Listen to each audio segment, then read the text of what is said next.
2026년 5월 9일, 다주택자들에게는 운명의 날이 다가오고 있습니다. 이 날이 지나면 최대 30%포인트의 세금 폭탄을 정면으로 맞게 되거든요. 과연 여러분은 지금 이 시한폭탄을 피할 준비가 완벽하게 되어 있으신가요? 자칫하면 눈앞에서 수억 원의 피 같은 자산이 세금으로 증발할 위기입니다. 오늘 알려드릴 이 비밀스러운 정보를 모른다면 평생 후회하실지도 몰라요. 도대체 30%포인트라는 숫자가 현실에서 얼마나 무서운지 체감되시나요? 평범한 직장인이 평생을 모아도 만져보기 힘든 거대한 금액이 날아갑니다. 집을 팔고 남은 돈으로 노후를 준비하려던 계획이 한순간에 무너지는 거죠. 그래서 많은 분들이 이 기한 안에 어떻게든 집을 처분하려고 발버둥칩니다. 하지만 마음만 급하다고 해서 모든 문제가 쉽게 해결되는 것은 절대 아니에요. 여기서 아주 뼈아픈 현실은 지역에 따라 탈출 난이도가 완전히 다르다는 겁니다. 일반적인 지역의 집을 가진 분들은 지금 당장 계약서만 쓰면 한숨 돌릴 수 있죠. 하지만 대한민국 부동산의 중심인 특정 지역 집주인들은 상황이 전혀 다릅니다. 겉보기엔 똑같은 다주택자지만 짊어진 페널티의 무게가 상상을 초월하거든요. 도대체 어떤 지역이길래 이렇게 숨막히는 차별을 겪어야만 하는 걸까요? 그 무시무시한 족수의 이름은 바로 토지거래 허가구역이라는 강력한 규제입니다. 강남이나 서초 같은 금싸라기 땅에 집을 갖고 있다면 이 규제를 피할 수 없어요. 이곳은 매수자와 매도자가 합의해서 계약서에 도장을 찍는다고 끝나는 게 아니죠. 반드시 관할구청의 허락을 받아야만 정상적인 거래로 인정받을 수 있거든요. 내 집을 내 마음대로 팔 수 없다는 답답함이 바로 여기서 시작되는 겁니다. 구청의 허가를 받는 과정은 우리가 생각하는 것보다 훨씬 더 복잡하고 까다롭습니다. 매수자가 진짜로 이 집에 들어와 살 사람인지 아주 깐깐하게 서류를 심사하거든요. 자금 조달 계획부터 실제 거주 목적까지 증명해야 할 것들이 한두 가지가 아닙니다. 이 험난한 관문을 통과하지 못하면 애써 맺은 계약이 하루아침에 휴지 조각이 되죠. 그래서 이 지역 집주인들은 항상 살얼음판을 걷는 심정으로 매수자를 찾아야만 해요. 그런데 서류 심사의 까다로움보다 더 치명적인 문제가 시간을 잡아먹는다는 겁니다. 보통 구청에서 이 허가 서류를 검토하고 결론을 내는 데만 15일이 걸리거든요. 주말과 공휴일을 뺀 순수 영업일 기준이라 실제 체감 시간은 한 달에 육박합니다. 세금 폭탄 타이머는 멈추지 않는데 서류는 구청 책상 위에서 잠자고 있는 셈이죠. 이 속 터지는 행정 처리 속도가 바로 첫 번째 절망적인 벽이라고 할 수 있어요. 이런 기가 막힌 상황을 2026년 4월의 달력에 그대로 대입해서 한번 상상해보세요. 데드라인이 5월 9일이니까 4월 중순쯤 계약을 마치면 충분할 거라고 착각하기 쉽죠. 하지만 막상 구청에 서류를 넣고 15일을 기다리면 이미 운명의 날이 지나버립니다. 나는 분명 기한 내에 필았다고 생각했는데 국세청은 매정하게 세금을 때리는 겁니다. 눈 뜨고 코 베인다는 속담이 이보다 더 완벽하게 어울릴 수는 없는 억울한 상황이죠. 그래서 강남권에 집을 둔 다주택자들 사이에서는 벌써부터 탄식이 쏟아져 나왔습니다. 아예 팔기를 포기하고 그냥 세금 두드려 맞겠다는 자포자기 심정까지 퍼지고 있었죠. 정부 정책을 따르고 싶어도 행정 시스템이 발목을 잡으니 미치고 팔짝 뛸 노릇이잖아요. 시장에 매물을 내놓으라는 정부의 압박과 현실의 벽 사이에서 진퇴양난에 빠진 겁니다. 도대체 이 꽉 막힌 도로에서 빠져나갈 방법은 영영 사라져버린 걸까요? 만약 이대로 5월 9일이 지나버린다면 부동산 시장에는 어떤 끔찍한 일이 벌어질까요? 매물 가뭄이 심해지면서 오히려 강남 집값이 다시 폭등하는 부작용이 생길 수 있습니다. 정부 입장에서도 거래 절벽과 가격 불안정이라는 최악의 시나리오를 원하지는 않았겠죠. 명분을 세우면서도 시장의 숨통은 트여줄 아주 기가 막힌 타협점이 필요했던 겁니다. 바로 그 순간 어둠 속에서 한 줄기 빛 같은 새로운 지침이 조용히 내려왔어요. 벼랑 끝에 몰린 집주인들을 위해 정부가 마련한 비상구가 드디어 모습을 드러냈습니다. 겉으로는 절대 기한 연장이 없다고 엄포를 놓았지만 뒤로는 살 길을 열어둔 셈이죠. 아주 미묘한 단어 하나의 차이로 수억 원의 운명이 갈리는 짜릿한 마법을 부린 겁니다. 이 비밀스러운 조치는 일반적인 뉴스에서는 잘 다루지 않는 숨겨진 디테일이 숨어 있어요. 지금부터 말씀드릴 이 핵심 기준을 정확히 메모해 두셔야만 살아남을 수 있습니다. 기존의 무자비한 잣대는 무조건 5월 9일까지 모든 허가가 떨어져야 한다는 거였어요. 하지만 새로운 구명조끼의 핵심은 바로 완료가 아니라 신청 시점으로 바뀐 겁니다.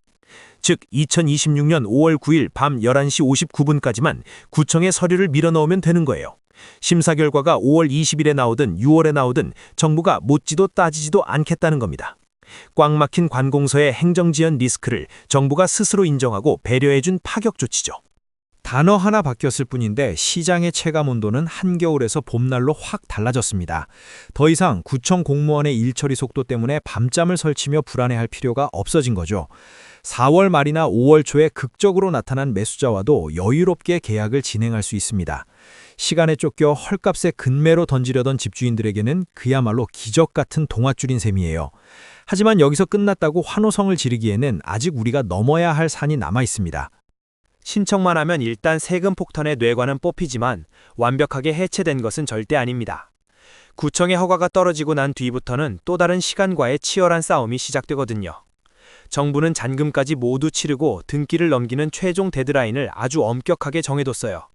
이 마지막 약속을 어기면 그동안의 고생이 모두 물거품이 되며 다시 중과세가 부과됩니다. 기껏 비상구를 빠져나왔는데 마지막 계단에서 굴러떨어지는 불상사를 막아야 하잖아요. 여기서 또 하나 주의할 점은 내가 가진 집의 위치에 따라 주어진 시간표가 다르다는 겁니다. 정부는 부동산 시장의 과열 정도를 기준으로 각기 다른 타이머를 작동시키기로 했어요. 어떤 동네는 숨 돌릴 틈도 없이 바쁘게 움직여야 하고 어떤 동네는 조금 여유가 있죠. 내 집이 어느 그룹에 속하는지 정확히 파악하지 못하면 치명적인 실수를 저지를 수 있습니다. 그럼 이제부터 지역별로 부여된 구체적인 생존 시간을 하나씩 뜯어보도록 하겠습니다. 먼저 대한민국 부동산의 뜨거운 감자인 기존 조정 대상 지역부터 팩트 체크해 볼까요? 강남, 서초, 송파 등 이른바 강남 3구와 용산구에 집을 가진 분들은 바짝 긴장하셔야 해요. 이 지역은 구청의 최종 허가가 떨어지고 나서 딱 4개월 안에 모든 거래를 마쳐야 합니다. 가장 늦은 날짜를 역산해보면 최대 2026년 9월 9일 전에는 무조건 잔금이 끝나야 하죠. 매수자가 자금 조달에 실패해서 날짜가 하루라도 지연되면 얄짤없이 세금 폭탄이 터집니다. 반면 강남과 용산을 제외한 나머지 추가 지정 지역들은 상대적으로 상황이 나은 편입니다. 이 동네 집주인들에게는 허가 완료 후 6개월이라는 제법 넉넉한 유예기간이 주어지거든요. 최대 2026년 11월 9일까지 매수자가 천천히 돈을 마련할 수 있도록 기다려줄 수 있는 거죠. 2달이라는 시간 차이는 실무에서 계약의 성패를 가를 만큼 엄청난 메리트로 작용합니다. 지역별 온도 차이를 둔 것은 투기 수요를 세밀하게 관리하려는 정부의 고도화된 전략이죠. 자격 요건과 날짜까지 다 확인했다고 안심하셨다면 가장 무서운 함정에 빠지신 겁니다. 많은 분들이 실수하는 게 바로 부동산 사장님과 말로만 끝내는 구두 계약이라는 착각이에요. 매수자가 당장 돈이 없어서 일단 가계약금 1,000만 원만 쐈다고 절대 안심하시면 안 됩니다. 정부의 행정 시스템은 여러분의 개인적인 사정이나 구두 약속을 1%도 인정해주지 않아요. 철저하게 증빙할 수 있는 공식적인 문서만이 유일한 생명줄이라는 사실을 명심하셔야 합니다. 5월 9일 이전에 세금 혜택을 확정 지으려면 오직 구청 접수증명원만이 효력을 발휘합니다. 매도자와 매수자의 인감이 선명하게 찍힌 정식 신청서가 전산에 등록되어야만 끝나는 거죠. 서류 한 장 누락돼서 반려되면 그걸 보완하는 사이에 데드라인이 훌쩍 지나버릴 수 있어요. 그래서 부동산 전문가들은 최소 5월 초까지는 모든 서류를 완벽하게 세팅하라고 조언합니다. 단돈 몇만 원 아끼려다 수억 원을 날리는 우를 범하지 말고 확실하게 절차를 밟으세요. 여기서 우리는 한 걸음 더 나아가 정부가 왜 이런 복잡한 카드를 꺼냈는지 생각해봐야 합니다. 단순히 억울한 집주인들을 구제해주기 위한 천사 같은 마음씨 때문만은 절대 아닐 테니까요. 사실 이 정책 이면에는 2026년 부동산 시장을 연착륙시키려는 거대한 설계도가 숨어 있습니다.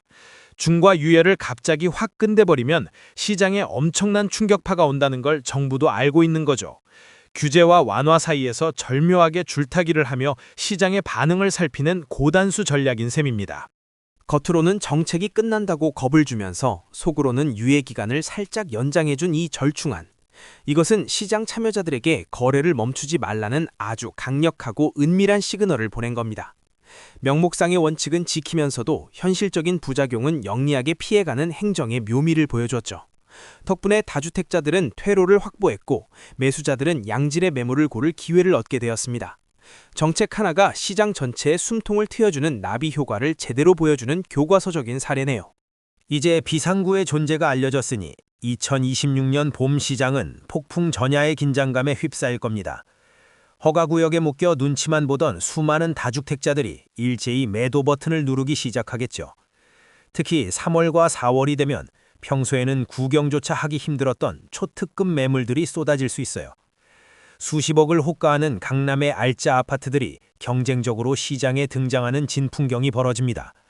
매수 대기자들에게는 평생에 한 번 올까 말까한 최고의 쇼핑 시즌이 열리게 되는 셈이에요. 매물이 한꺼번에 쏟아지면 자연스럽게 집주인들 사이에 눈치 싸움과 가격 경쟁이 치열해집니다. 5월 9일이라는 시한폭탄을 끄기 위해 시세보다 몇 천만 원씩 가격을 낮추는 급매가 등장하겠죠. 콧대 높던 매도자들이 1분 1초가 아쉬운 상황이 되니 매수자 우위의 시장이 형성되는 겁니다. 이 혼돈의 시기를 잘 노리면 상상 이상의 파격적인 조건으로 강남 입성에 성공할 수 있어요. 물론 그만큼 발품을 팔고 정보의 촉각을 곤두세워야만 이 황금 같은 기회를 낚아챌 수 있습니다. 그렇다면 이 거대한 지각 변동 속에서 진짜 승자가 되려면 어떻게 움직여야 할까요? 남들이 4월에 가서야 허둥지둥 매물을 내놓을 때 한 발 앞서 움직이는 선점 전략이 필수입니다. 똘똘한 다주택자들은 이미 연초부터 은밀하게 매수자를 찾으며 서류를 준비하고 있을 거예요. 막판에 몰려서 협상력을 잃기 전에 여유롭게 제값을 받고 빠져나가는 것이 최고의 시나리오죠. 정책의 빈틈을 읽고 타이밍을 지배하는 자만이 수억 원의 세금을 완벽하게 방어할 수 있습니다. 반대로 끝까지 미적거리다가 5월 9일 서류 접수에 실패하면 어떤 참사가 벌어질지 상상해보세요. 다음 날인 5월 10일 아침이 밝는 순간 여러분의 자산 가치는 순식간에 수억 원이 깎여나갑니다. 똑같은 집을 팔았는데 어제 판 이웃은 웃고 오늘 파는 나는 피눈물을 흘리는 비극이 발생하죠. 게다가 한 번 부과된 양도세 중과는 그 어떤 변명으로도 되돌릴 수 없는 잔혹한 형벌과 같습니다. 이 악몽 같은 시나리오의 주인공이 되고 싶지 않다면 당장 내일이라도 짐을 싸서 나서야 합니다. 이 조그마한 정책 변화 하나가 대한민국 경제 전체에 미치는 파급력도 결코 무시할 수 없어요. 꽉 막혔던 강남권 부동산 거래가 활성화되면 이사업체부터 인테리어까지 내수 시장이 돌아갑니다. 정부 입장에서는 세금을 덜 걷는 것 같아도 전체적인 돈이 돌게 만드는 윤활유 효과를 노린 거죠. 다주택자 규제라는 큰 틀은 유지하면서도 부작용을 최소화하려는 핀셋 처방의 진수라고 할 수 있네요. 결국 이 게임은 정부와 시장 모두가 최악을 피하기 위해 합의한 절묘한 윈윈 전략인 셈입니다. 자, 여기까지 따라오시느라 고생 많으셨으니 절대 잊지 말아야 할 3가지 핵심만 짚어보겠습니다. 첫째로, 다주택자 양도세 중과 유예의 진짜 마지노선은 2026년 5월 9일이라는 사실 명심하세요. 둘째로, 허가 완료가 아니라 구청에 정식 신청서가 들어간 시점이 기준이라는 게 가장 중요합니다. 마지막으로, 말뿐인 가계약은 전부 가짜이니 반드시 서류 접수증을 손에 쥐어야만 살 수 있습니다. 이 3줄 요약만 냉장고 앞에 붙여두셔도 수억 원의 피 같은 재산을 지키는 든든한 방패가 됩니다. 혹시라도 나는 조정 대상 지역이 아니니까 상관없다고 안심하고 뒤로 가기 누르시려는 분 계신가요? 세상 일은 모르는 겁니다. 내일 당장 내가 사는 동네가 토지거래 허가구역으로 묶일 수도 있거든요. 부동산 정책은 언제 어디서 지뢰가 터질지 모르는 룰렛 게임이라 늘 최신 무기로 무장해야 합니다. 오늘 이 지식을 머릿속에 넣어두셨다면 앞으로 어떤 규제가 생겨도 당황하지 않고 빠져나갈 겁니다. 결국 아는 것이 힘이고 정보가 곧 수억 원의 현찰이 되는 냉혹한 부동산 시장의 현실인 거죠. 이제 여러분에게 주어진 시간은 그렇게 많지 않으며 모래시계는 벌써 빠르게 떨어지고 있습니다. 가족들과 상의하고 세무사와 머리를 맞대며 최적의 매도 타이밍을 계산하기 위해 서두르셔야 해요. 누군가는 오늘 이 영상을 보고 행동에 나서서 세금 지옥을 탈출하고 편안한 노후를 맞이할 겁니다. 하지만 누군가는 설마 하며 방심하다가 결국 2026년 5월에 땅을 치며 후회하게 될지도 몰라요. 부디 제 채널을 보시는 구독자 여러분만큼은 승자의 그룹에 속하길 간절히 바라는 마음입니다. 2026년 부동산 시장은 이번 조치 하나만으로도 역대급 거래량 폭발이라는 새로운 역사를 쓸 겁니다. 하지만 방심은 금물인 것이 정부의 입장이 또 언제 어떻게 급선회할지 아무도 예측할 수 없어요. 계속해서 발표될 추가 규제나 완화 시그널을 놓치지 않으려면 시장의 맥박을 매일 체크해야 합니다. 바쁜 일상 속에서 이 복잡한 정책들을 혼자서 분석하고 대응하기란 결코 쉽지 않은 일이죠. 그래서 여러분의 수고를 덜어드리고 자산을 지켜드릴 든든한 파트너가 반드시 필요한 시점입니다. 2026년 다주택자 양도세 폭탄을 피하는 마지막 비상구의 비밀을 오늘 낱낱이 파헤쳐드렸습니다. 구청에 서류 한 장 밀어넣는 타이밍이 수억 원을 지킨다는 사실 다시 한번 머리에 새겨두세요. 꼬리에 꼬리를 무는 복잡한 부동산 정책, 제가 앞으로도 세상에서 제일 쉽게 풀어드리겠습니다. 오늘 알려드린 꿀팁이 여러분의 소중한 자산을 지키는데 조금이라도 도움이 되셨다면 좋겠네요. 더 빠르고 확실한 절세 정보 놓치고 싶지 않으시다면 지금 바로 구독과 좋아요 꾹 눌러주세요.